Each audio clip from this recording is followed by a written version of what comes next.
La oración es una práctica vital en la vida de todo creyente, porque cuando nos acercamos a Dios, lo hacemos a través de la oración. Sin embargo, muchas veces podemos caer en la monotonía y terminar repitiendo las mismas frases. ¿Cómo podemos mejorar nuestros hábitos de oración? Hoy vamos a hablar de 3 prácticas que enriquecerán nuestras oraciones. Acompáñame, tu programa Fe para Hoy está comenzando.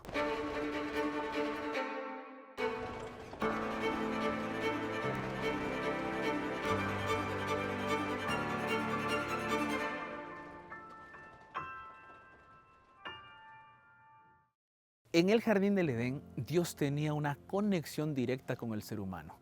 Ellos podían conversar cara a cara con el Creador. Después del pecado, todo cambió y muchas preguntas surgieron. ¿Será que Dios me escucha? ¿Por qué Dios no me responde? ¿Existe solo una forma de hablar con Dios?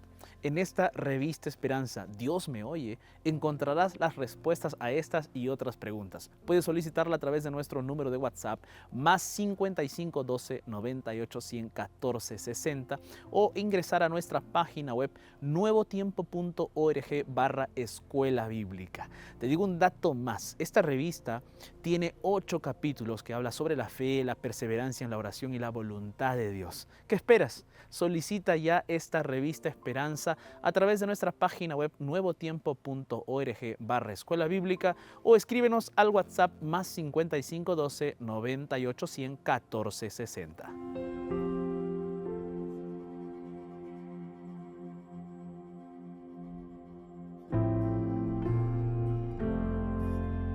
La oración es un componente vital en la vida del cristiano. Es el acto de comunicarse con Dios, ya que Dios no está restringido a un espacio o tiempo determinados. Por eso podemos orar a Dios en cualquier momento y en cualquier lugar. De acuerdo con un reporte de Ipsos, publicado en el año 2023, en Sudamérica, Brasil con un 76%, Colombia con un 74%, Perú con un 64%, son unos de los países donde las personas oran con más frecuencia fuera de un lugar de culto, es decir, fuera de una iglesia. Según la plataforma global de datos Statista, en Paraguay también es uno de los países donde más se ora en el continente sudamericano. Esto muestra que la oración continúa siendo importante en la vida de las personas, por lo menos en varios países de Sudamérica, ya que de acuerdo con el Centro de Investigación Pew Research Center, Europa e incluso el propio Israel registran porcentajes algo menores de niveles de oración diaria. Por lo general, los países desarrollados tienden a practicar menos la oración. La excepción es Estados Unidos, donde la oración se practica moderadamente e incluso tienen su Día Nacional de la Oración, que es el 2 de mayo. Sabemos entonces que la oración constituye una práctica importante en la vida de muchas personas. Pero varios se preguntan, ¿cómo debemos orar? ¿Será que habrá alguna forma de orar que nos ayude a obtener una respuesta favorable por parte de Dios? La respuesta es no. No hay ninguna fórmula, ni ningún lenguaje formal o informal con los que ganaremos el favor de Dios. ¿Y sabes por qué? Porque no hay ningún mérito en las palabras que expresamos. Entonces, ¿cuándo nos oye y nos responde Dios? Hay una condición imprescindible. Mira lo que dice el Salmos capítulo 51, versículos 17. Este texto dice así: el sacrificio que te agrada es un espíritu quebrantado. Tú, oh Dios, no desprecias al corazón quebrantado y arrepentido. Sabes, es la actitud y la disposición de nuestro corazón y no la configuración de nuestras palabras o nuestras oraciones lo que alcanza el corazón de Dios.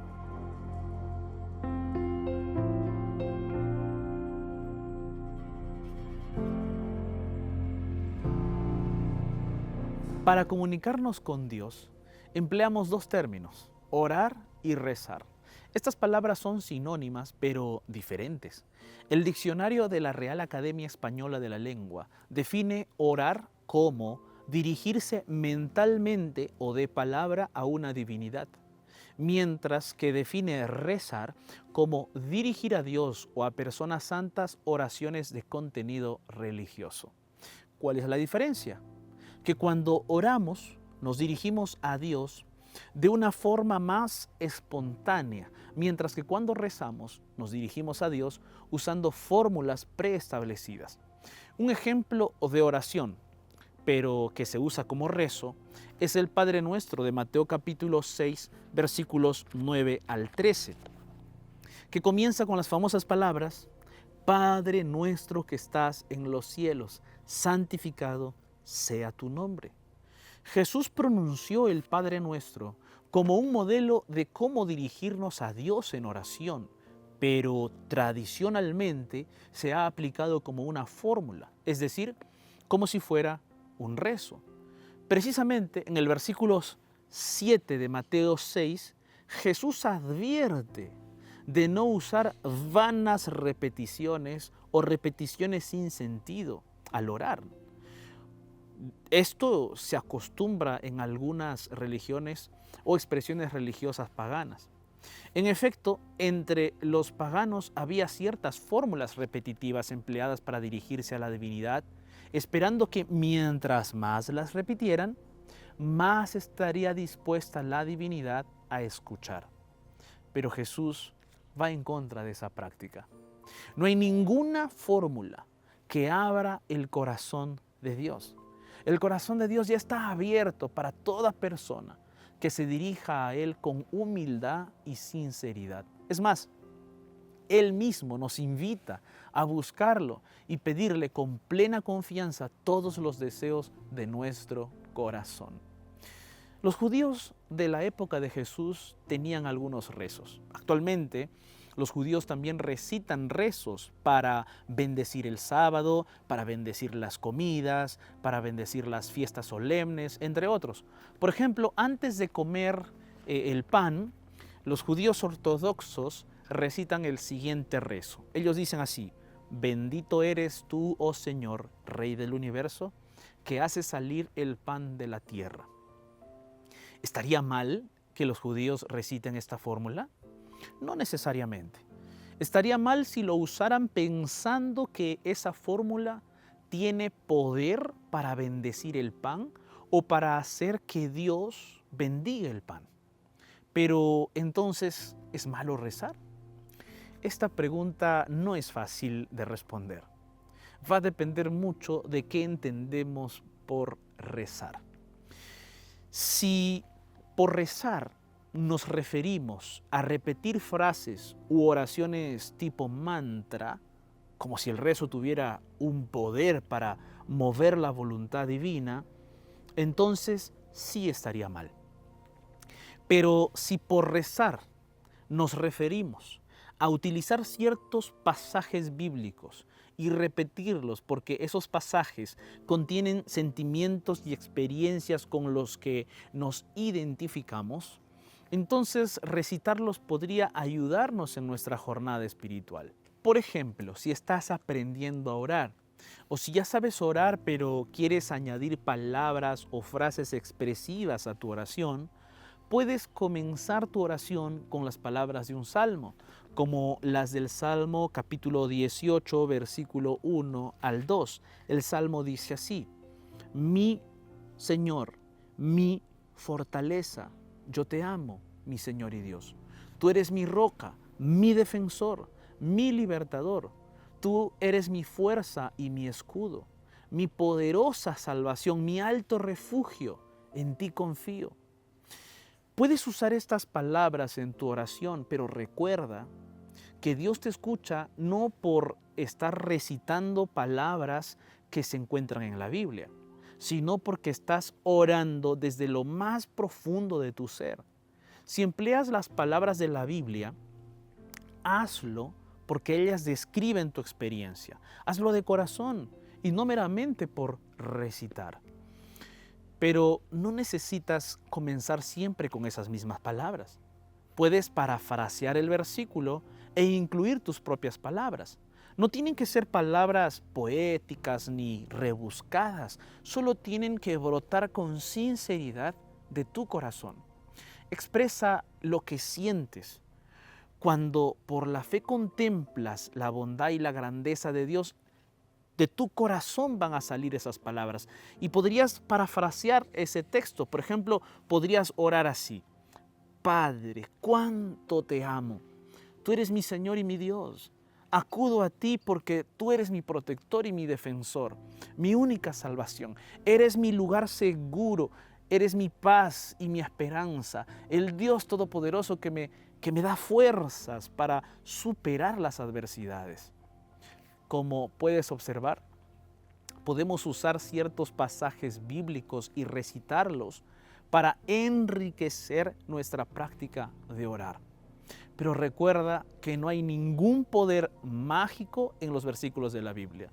Lo que hace aceptable este tipo de oraciones es que el pasaje describe parte de nuestra experiencia y al recitarlo lo hacemos de corazón, entendiendo con nuestra mente y corazón lo que estamos expresándole a Dios. ¿Cuándo entonces surgen los problemas? Cuando le adjudicamos a un determinado pasaje bíblico atributos que no posee. Como creer que por recitar este pasaje podemos ganarnos el favor de Dios. El problema también está en recitar por mero compromiso, sin reflexionar, sin que las palabras salgan del corazón. Entonces, una forma en que podemos orar es recitando algunas frases o pasajes de la Biblia, ya sea textualmente o parafraseándolos.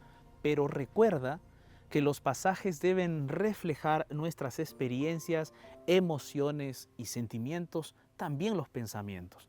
Así podremos enriquecer nuestra comunicación con Dios. Queridos amigos, si te está gustando el programa hasta aquí, nosotros en el siguiente bloque estaremos ahondando más acerca de cómo podemos abrir nuestro corazón para orar y comunicarnos con Dios. Así es que nos vamos a una breve pausa y ya volvemos con más en Fe para Hoy.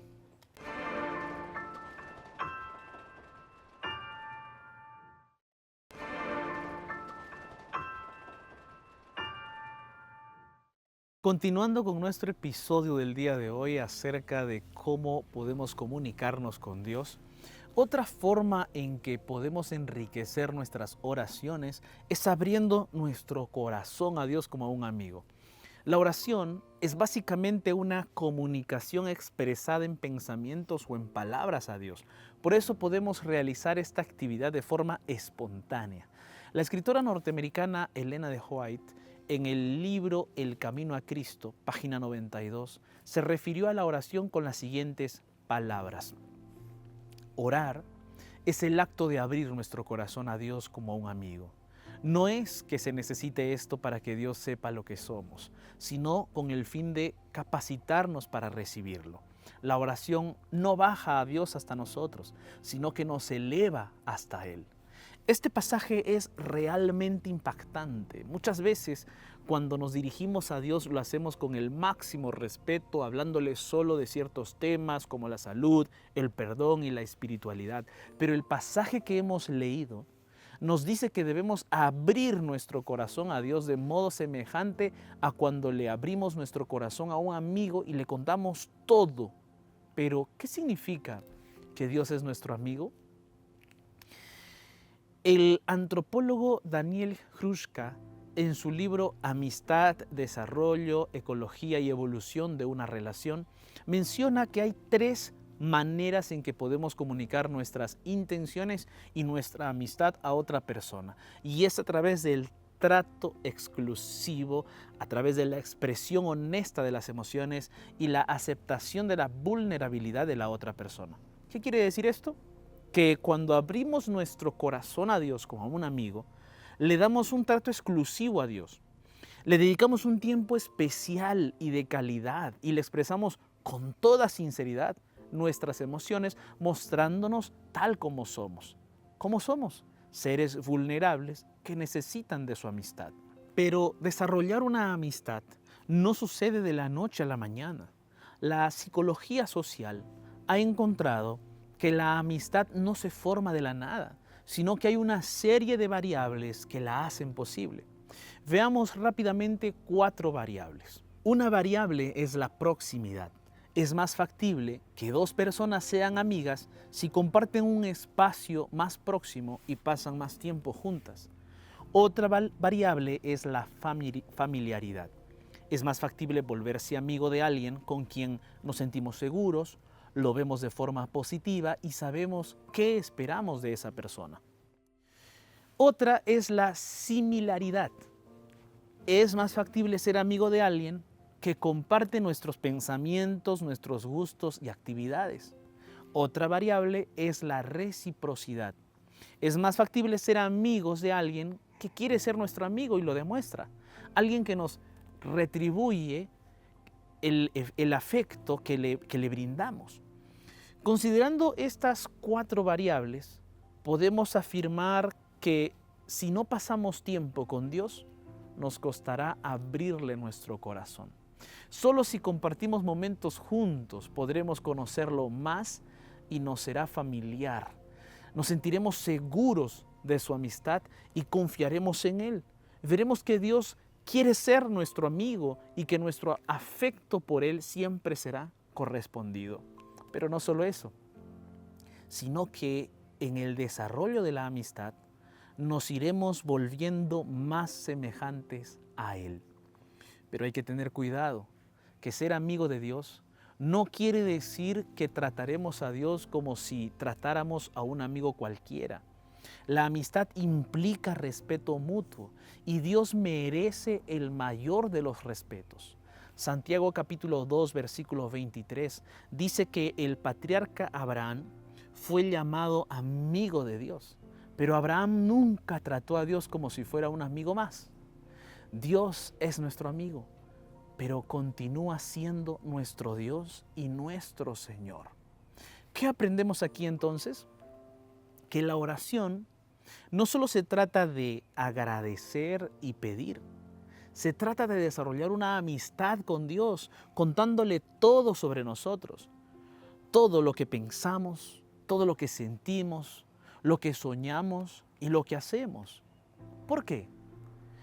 No porque Dios no sepa o no porque Dios necesite saber, sino porque cuando abrimos nuestro corazón a Dios, Él nos eleva hacia sí mismo y nos va haciendo más semejantes a Él. Otra forma de enriquecer nuestra oración es adoptando una postura adecuada. ¿En qué posturas podemos orar? ¿Es necesario orar siempre de rodillas? ¿Estará bien orar sentado? ¿Y si oramos echados? Para responder estas preguntas, podemos revisar brevemente en la Biblia cómo oraban los israelitas y los judíos. ¿Qué encontramos allí? En la Biblia encontramos las siguientes posturas. Por ejemplo, primero, acostados en la cama. Mira lo que dice Salmos, capítulo 63, versículo 6. El texto bíblico dice así: cuando en mi cama me acuerdo de ti, medito en ti en las vigilias de la noche. También existe la postura de estar sentado mientras se ora. Por ejemplo, segunda de Samuel, capítulo 7, versículo 18, dice así: entonces el rey David entró y se sentó delante del Señor y dijo: ¿quién soy yo, oh Señor Dios? ¿Y qué es mi casa para que me hayas traído hasta aquí? Algunas versiones, como la versión Reina Valera de 1960, traducen así: se puso delante de Jehová. Otras, como la Nueva Versión Internacional, traducen: se presentó delante de Jehová. Sin embargo, en hebreo se usa el verbo yashab, que significa sentarse. También existe la otra postura, la postura de pie. En Segunda de Crónicas, capítulo 20, allí se narra la oración de Josafat. Entonces Josafat se puso en pie en la asamblea de Judá y de Jerusalén, en la casa de Jehová, delante del atrio nuevo, y todo Judá estaba en pie delante de Jehová, con sus niños y sus mujeres y sus hijos. Existe también la postura de rodillas. En su apedreamiento, Esteban oró a Dios así. Vamos a leer Hechos capítulo 7, versículo 60. Dice así la Biblia: y puesto de rodillas, clamó a gran voz: Señor, no les tomes en cuenta este pecado. Y habiendo dicho esto, durmió. Existe también la postura de estar postrado. En esta posición se coloca la cara y los brazos extendidos en el piso. En Mateo capítulo 26, versículo 39, dice así la Biblia: yendo un poco adelante, se postró sobre su rostro orando y diciendo: Padre mío, si es posible, pase de mí esta copa, pero no sea como yo quiero, sino como tú. De manera que en la Biblia encontramos varias posturas para orar: acostados en la cama, sentados, de pie, arrodillados y postrados con el rostro en el suelo. Por supuesto, el lugar donde nos encontramos es importante. Sería algo extraño echarse en la banca de una iglesia para orar, así como sería extraño arrodillarse en plena calle para orar.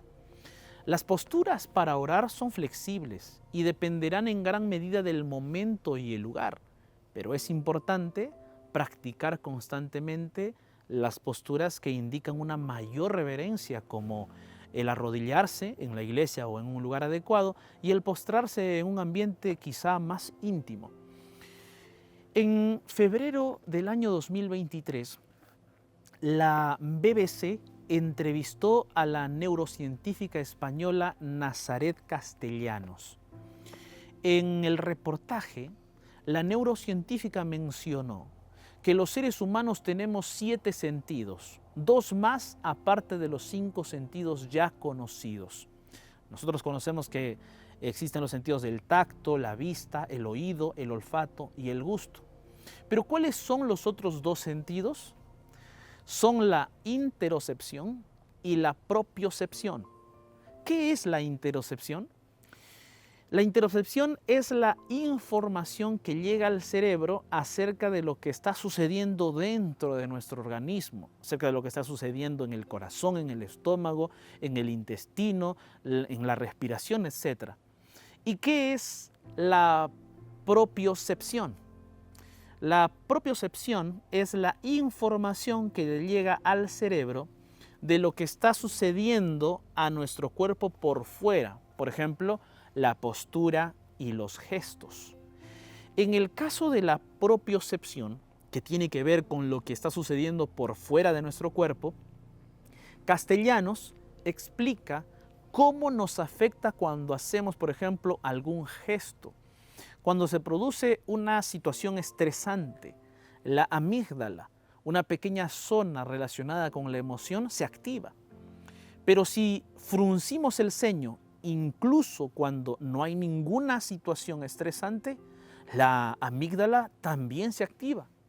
¿Qué quiere decir esto?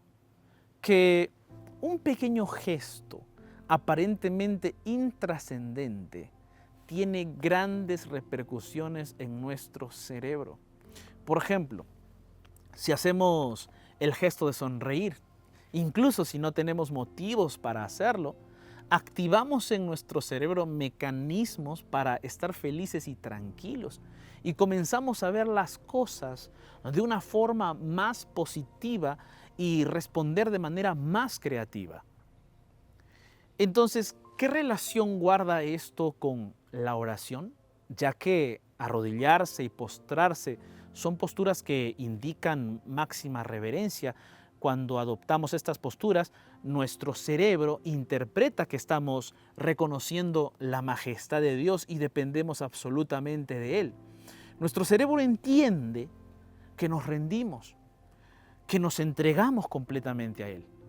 Podemos orar en todas las posturas, pero la experiencia de arrodillarnos ante Dios no es la misma que al orar acostados en la cama o sentados en una banca.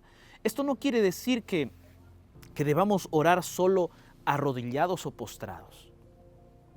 No debemos restringir la oración a una sola postura, pero tampoco debemos olvidar que si bien Dios es nuestro amigo, y por eso podemos orar mentalmente sentados en una banca, conversando con Él como nuestro amigo, debemos recordar también que Dios es nuestro Señor, que merece toda nuestra reverencia y admiración.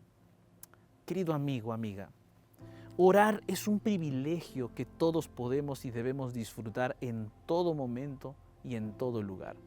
Pero ahora que sabes cómo tu cerebro interpreta tus posturas, recuerda experimentar una entrega sin reservas a Dios poniéndote de rodillas también.